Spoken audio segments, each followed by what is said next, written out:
एक बड़ा महत्वपूर्ण मामला सामने आया है। 2022 में एक एडवोकेट हैं हेमंत चौधरी, जिन्होंने लोकायुक्त कोर्ट के अंदर एक शिकायत की भारतीय जनता पार्टी के तब के दिल्ली के अध्यक्ष आदेश गुप्ता जी के विषय में। और उन्होंने अपनी कंप्लेंट के अंदर कहा कि आदेश गुप्ता जी जब नॉर्थ दिल्ली म्युनिसिपल कॉरपोरेशन के मेयर थे,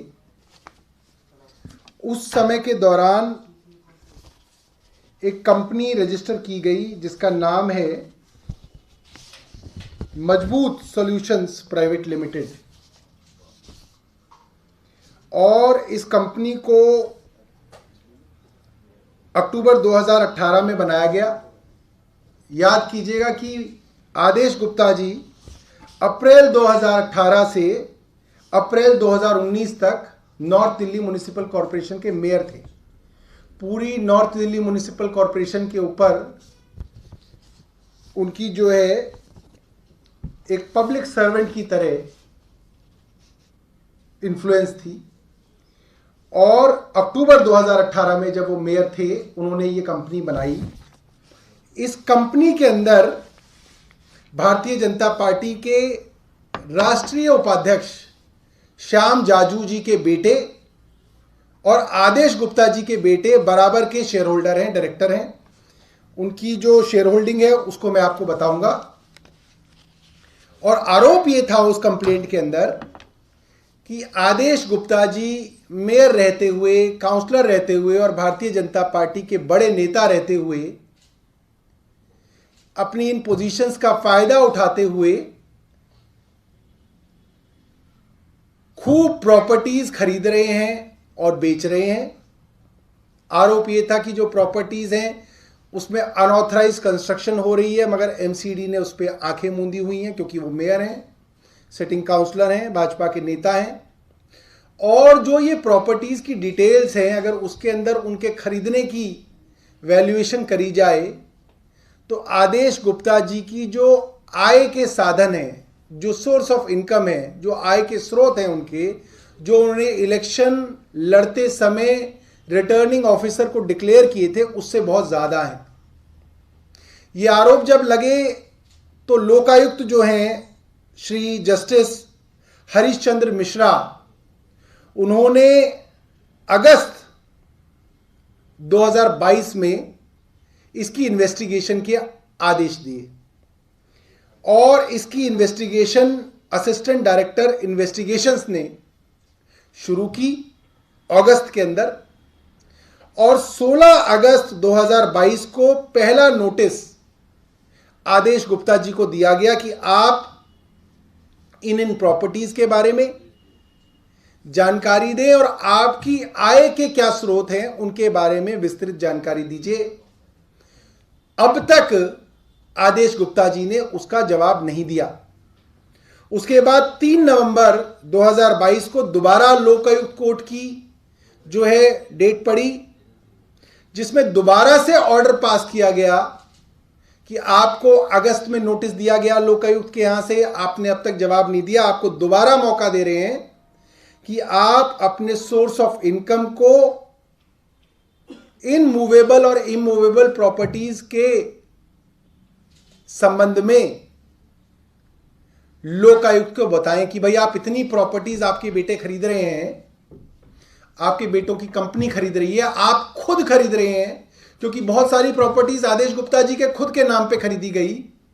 तो आपकी आय कहां से आ रही है, वो आय जो है और जो आपकी डिक्लेयर्ड आय है इलेक्शन में, उसमें फर्क है, आप इसको डिक्लेयर कीजिए। तो 3 नवंबर 2022 को भी उन्होंने वो नहीं डिक्लेयर की।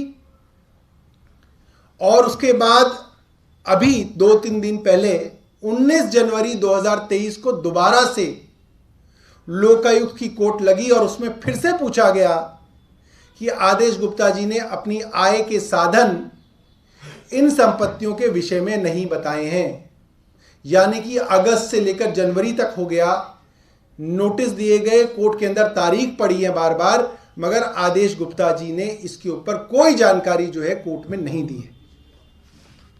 अब इसके विषय में कई सवाल जो है शुरू होते हैं, बनते हैं कि ये जो प्रॉपर्टीज हैं इसमें करोड़ों रुपए की प्रॉपर्टीज हैं और असिस्टेंट डायरेक्टर इन्वेस्टिगेशन को जवाब नहीं दिया जा रहा है। और ये जो कुछ प्रॉपर्टीज का जिसका जिक्र था उनके बारे में असिस्टेंट डायरेक्टर इन्वेस्टिगेशंस ने अपनी रिपोर्ट दे दी है। इसमें ये करीब 1 दर्जन से ज्यादा प्रॉपर्टीज हैं जो आदेश गुप्ता जी, उनके पुत्र या आदेश गुप्ता और श्याम जाजू के पुत्रों की जो कंपनी है मजबूत सॉल्यूशंस प्राइवेट लिमिटेड, उसके अंदर करोड़ों रुपए के ट्रांजैक्शंस देखे जा सकते हैं। मैं एक बार नाम उनके पढ़ के बता दूं। वेस्ट पटेल नगर 33/18 के अंदर रजत गुप्ता, यश गुप्ता जो दोनों बेटे हैं और अनुराधा गुप्ता जो पत्नी है आदेश गुप्ता की, इन्होंने प्रॉपर्टी खरीदी। 28/160 पटेल नगर में आदेश गुप्ता जी ने खुद 15 जुलाई 2019 को यह प्रॉपर्टी खरीदी। 29/30 वेस्ट पटेल नगर में अनुराधा गुप्ता जो कि आदेश गुप्ता जी की पत्नी है, उन्होंने प्रॉपर्टी खरीदी। 33/18 वेस्ट पटेल नगर में मजबूत सॉल्यूशंस प्राइवेट लिमिटेड ने, जो कि श्याम जाजू और आदेश गुप्ता के बच्चों की कंपनी है, उसने एक प्रॉपर्टी बेची। यह है 5 फरवरी 2021 को। 33/18 वेस्ट पटेल नगर में मजबूत सॉल्यूशंस प्राइवेट लिमिटेड ने एक और प्रॉपर्टी 25 फरवरी को बेची। 33/18 मजबूत सॉल्यूशंस प्राइवेट लिमिटेड ने 4 मार्च को एक प्रॉपर्टी बेची। 33/18 में मजबूत सॉल्यूशंस प्राइवेट लिमिटेड ने 16 जून में 2021 में एक प्रॉपर्टी बेची। इसी तरीके से कीर्ति नगर के अंदर एक प्रॉपर्टी आदेश गुप्ता ने खरीदी 10 जनवरी 2022 को। फिर ये है 29/30 में अनुराधा गुप्ता जो इनकी पत्नी है, इन्होंने एक प्रॉपर्टी बेची 21 अप्रैल 2022 को। अनुराधा गुप्ता ने एक और प्रॉपर्टी बेची 15 जून 2022 को। अनुराधा गुप्ता ने एक और प्रॉपर्टी बेची 25 अगस्त 2022 को। आदेश गुप्ता ने एक और प्रॉपर्टी बेची और वेस्ट पटेल नगर में इसी तरीके से एक प्रॉपर्टी बेची गई जिसका रिलेशन 14 में से एक प्रॉपर्टी ऐसी है जिसका रिलेशन आदेश गुप्ता के बारे में और उनके परिवार के बारे में नहीं पाया गया। 14 में से 13 प्रॉपर्टीज का रिलेशनशिप जो उस कंप्लेंट में थी, उसकी इन्वेस्टिगेशन रिपोर्ट में पुष्टि हुई है कि आदेश गुप्ता और उनके परिवार और श्याम जाजू और उनके परिवार से संबंधित लोगों ने या उनकी कंपनी के अंदर इनकी ट्रांजैक्शन हुई है। अब सवाल ये उठता है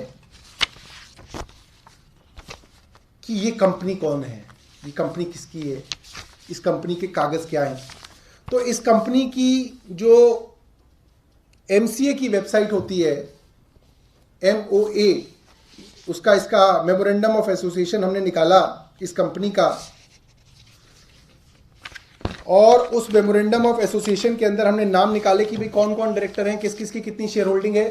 तो ये जो है ये उसके डायरेक्टर्स की शेयर होल्डिंग है। और जो नीले हाइलाइटर से मैंने हाईलाइट किया हुआ है, मैं अभी आपको बताऊंगा, वो एक पता है जो मुझे लगता है कि हिंदुस्तान का दूसरा सबसे महत्वपूर्ण पता है। सबसे पहला महत्वपूर्ण पता है प्रधानमंत्री निवास और दूसरा सबसे महत्वपूर्ण पता है भारतीय जनता पार्टी का राष्ट्रीय कार्यालय। अब मैं आपको नाम बताऊं कि इस कंपनी के अंदर जो कि जांच के घेरे में है, जिसकी इन्वेस्टिगेशन रिपोर्ट के अंदर नाम आ रहा है, उसके कौन कौन वो हैं, क्या कहते हैं, शेयर होल्डर हैं। 1670 शेयर हैं रजत गुप्ता के जो कि पुत्र हैं आदेश गुप्ता के, और 1670 शेयर हैं यश गुप्ता के जो कि पुत्र हैं आदेश गुप्ता के। और इन दोनों के जितने शेयर होते हैं लगभग उतने शेयर हैं संदेश जाजू के, जो हैं श्याम जाजू जी के सुपुत्र। और जो पता है वो है 11A अशोका रोड, नई दिल्ली, NDMC। ये बहुत चौंका देने वाली बात है, बहुत हैरान कर देने वाली बात है कि भारतीय जनता पार्टी के राष्ट्रीय उपाध्यक्ष और भारतीय जनता पार्टी के दिल्ली के अध्यक्ष उस समय क्या काम कर रहे थे। इनके पास प्रॉपर्टियों को बेचने खरीदने का समय कैसे मिलता है, मैं हैरान हूं। उस वक्त ये सब लोग इसके अंदर लिप्त थे। मैं देखता हूं कि एलजी साहब अक्सर चिट्ठियां लिख रहे होते हैं। मैं चाहूंगा एक चिट्ठी एलजी साहब इस विषय में भी एंटी करप्शन ब्रांच और सीबीआई को लिखें, क्योंकि ये दिल्ली वाले इस देखने के लिए बहुत दिनों से बेताब हैं कि किसी भारतीय जनता पार्टी के किसी भ्रष्टाचार के विषय में कोई चिट्ठी तो उपराज्यपाल महोदय लिखें। और ये बहुत गंभीर मामला है। जिस तरीके से एमसीडी की रिपोर्ट्स अभी लीपापोती की तरह आई हैं, उसके अंदर ज्यादातर एमसीडी से जो पूछा गया कि अनऑथराइज कंस्ट्रक्शन में क्या है, तो ज्यादातर ये कहा गया है कि अनऑथराइज कंस्ट्रक्शन के विषय में ऐसी कोई कार्रवाई हमारे संज्ञान में नहीं है। यानी कि अनऑथराइज कंस्ट्रक्शन के विषय में कोई कार्रवाई एमसीडी ने उस समय नहीं की है। मैं समझ सकता हूं कि एक एग्जीक्यूटिव इंजीनियर की रिपोर्ट एक प्रदेश अध्यक्ष के खिलाफ, जिनके पास एमसीडी की और दिल्ली की जो केंद्र सरकार है उनके पास है, उसके खिलाफ लिखनी बहुत बड़ी बात है।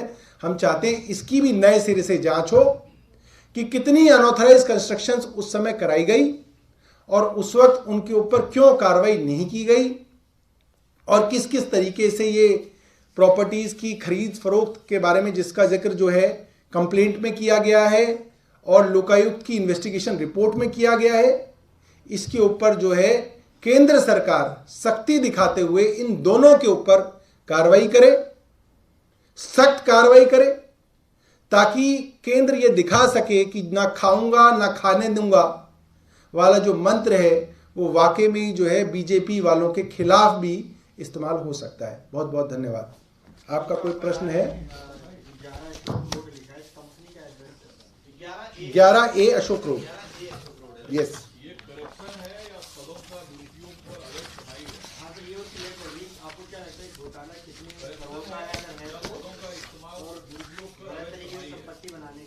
देखिए, इसके अंदर इन्वेस्टिगेशन के अंदर कई सवाल सामने आए हैं। पहला कि अगर इतनी प्रॉपर्टी खरीदी जा रही है, बेची जा रही है, तो आप देखिए मैं और आप तो प्रॉपर्टी खरीदने का काम नहीं शुरू कर सकते, क्योंकि उसके लिए पहले आपके पास पैसा होना चाहिए, तभी तो किसी की खरीदोगे बेचोगे। तो ये मूलतः पैसा कहां से आया? अगर कंपनी भी खरीद रही है तो कंपनी में ये पैसा कहां से आया? और आप जब इतने बड़े बड़े पदों पे हैं और आपकी एमसीडी है, तो नैतिकता के हिसाब से भी आपको इस तरीके के काम धंधे में नहीं पड़ना चाहिए।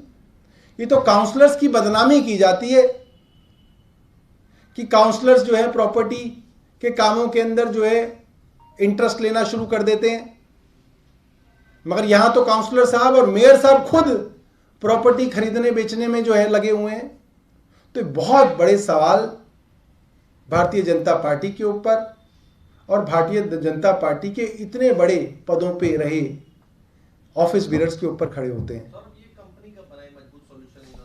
जो डेट हमें पता चली है वो ये है कि ये कंपनी कॉन्स्टिट्यूट हुई है अक्टूबर 2018 में। यानी जब मेयर थे। हाँ, और ये मेयर थे अप्रैल 2018 से अप्रैल 2019 में। काफी मजबूत कंपनी है। दो मजबूत नेता जो हैं इसको मजबूती दे रहे हैं। नाम भी मजबूत है, बट ये देखना है कि इस मजबूत के पीछे कुछ लोग मजबूर भी किए गए या नहीं किए गए। प्रॉपर्टी खरीदने बेचने में दिक्कत क्या है? प्रॉपर्टी बेचने और खरीदने में प्रॉब्लम क्या आ रही है? अगर प्रॉब्लम ये आ रही है कि लोकायुक्त का कोर्ट अगस्त से बार बार भारतीय जनता पार्टी के दिल्ली के अध्यक्ष से पूछ रहा है, आप प्रॉपर्टी खरीद रहे हैं, बेच रहे हैं, आय का साधन बताइए। आपको आय के साधन बताने में जो तकलीफ आ रही है वही हमारी तकलीफ है ना।